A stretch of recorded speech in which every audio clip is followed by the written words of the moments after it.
بسم اللہ الرحمن الرحیم۔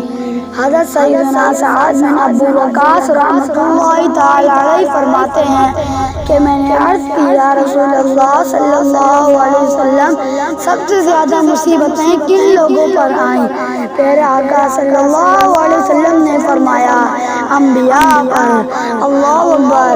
اللہ کے سب سے قریب تو انبیاء ہیں نا، پھر ان لوگوں کے بعد جو بہتر ہیں۔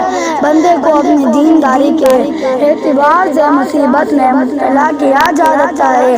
اگر وہ دین میں سخت ہوتا ہے، اس کی آزمائش بھی سخت ہوتی ہے، اور جو دین میں کمزور ہوتا ہے تو اللہ عز و جل اسے دینداری کے مطابق اسے آزماتا ہے۔ بندہ مصیبت میں مبتلا ہوتا رہتا ہے، یہاں تک کہ اس کے دنیا میں ہی اس کے سارے گناہ بخش دیے جاتے ہیں۔ گویا اللہ کی رحمت سے کہ بندہ بڑا نیک ہو رہا ہے، رب چاہتا ہے کہ اس بندے پر آزمائش بھیجوں، میرا نیک بندہ صبر کرے، اس کے گناہ معاف ہو جائیں اور میرے پاس آئے تو اسے جنت میں داخل کروں۔ سبحان اللہ! اللہ اکبر! اے میرے پیارے اسلامی بھائیو، یاد رکھنا، یہ بات یاد رکھنا، بندہ سوچے میں دین کے قریب میں اللہ کے قریب جا رہا ہوں اور ایک کے بعد ایک آزمائشیں آتی جا رہی ہیں، یہ کیا ہے؟ اب ایک اور حدیث سن لو۔ سبحان اللہ! حضرت سیدنا انس رحمۃ اللہ تعالی علیہ فرماتے ہیں کہ سرکار دو عالم کے مختار صلی اللہ علیہ وسلم نے فرمایا جب اللہ عز و جل کسی کو دل سے محبت فرماتا ہے، سنو ذرا غور سے، جب اللہ عز و جل اپنے بندے سے محبت فرماتا ہے یا اسے اپنا دوست بنانے کا ارادہ فرماتا ہے تو اس پر آزمائشیں کی بارش فرما دیتا ہے۔ اللہ قریب پر محبتیں بھی فرما رہا ہے اور آزمائشیں بھی بھیج رہا ہے۔ دوست پر کون بھیجتا ہے؟ دوست پر راحتیں ڈالی جاتی ہیں۔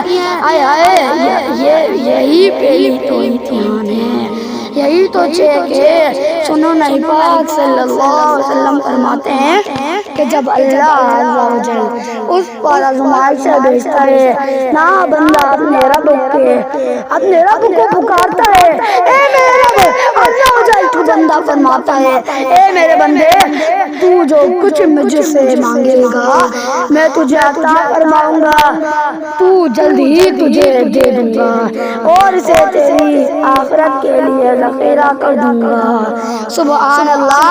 یعنی اللہ والوں کو آزمایا جاتا ہے، ان کے درجات بلند کیے جاتے ہیں، ان کے گناہ معاف کیے جاتے ہیں۔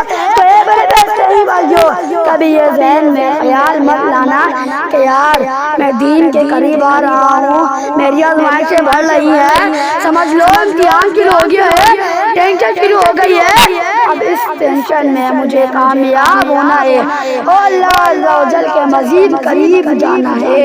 زندگی میں جو گناہ ہو گئے ہیں یہ میرے گناہوں کا انشاءاللہ کنارہ بن جائے گا، میرے درجات کی بلند کا سبب بن جائے گا۔ اللہ عز و جل سے عرض کر لے، مولا میں تیری رضا پر راضی، میں تیرے فیصلے پر راضی، اب تک جو دیا تو نے دیا، سب کچھ تیرا ہے، جب تو واپس لے گا میں اس پر راضی، جب یہ ثابت قدمی نصیب ہوگی پھر دیکھو غیب کے خزانوں سے کیسا آپ کے دل پر سکینہ اترے گا، پھر کیسا آپ پر رحمتوں کا نزول داخل ہوگا۔ تو اے میرے پیارے اسلامی بھائیو، مصیبتیں آ چکی ہیں اور آنے والی ہیں، پہلے ذہنی طور پر تیار رہنا، مصیبت صبر کرنا، یہ چند دنوں کی، چند گھڑیاں کی، چند لمحوں کی مصیبت ہے مگر اجر بڑا ہے۔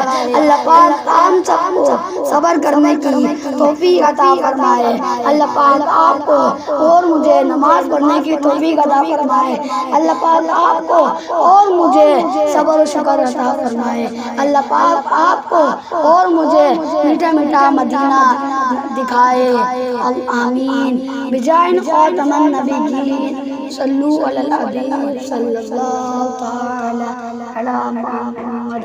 اگر میری ویڈیو آپ کو پسند آئی تو آپ میرے چینل کو لائک اور سبسکرائب ضرور کیجئے گا، تاکہ اور کمنٹ کر کے بتائیے گا میری ویڈیو آپ کو کیسے لگتی ہے، میرا بیان آپ کو کیسا لگتا ہے۔